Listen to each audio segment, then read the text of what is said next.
Hi, this is the TCL TAB 10th generation and I'll show you how to customize AOD option on this device.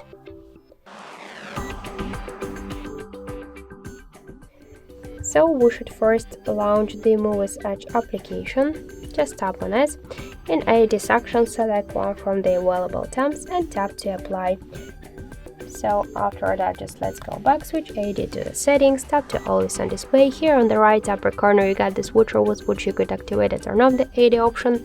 Here we could see shown on lock screen just buttons just to show AOD always while device charging or music.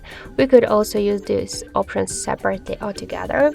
We could decrease and increase the brightness level, to change the AOD timeout, low power after timeout, to change the screen orientation, to close it by double or single tap on the lock screen, to close it on screen off, to set the schedule, the start, the end time, to use the burn and protection and pocket modes, and to disable this option during the calls. So that's it, that's how to customize AOD option on our TCL TAB. Thank you for watching, and if you like this video, leave thumbs up and subscribe.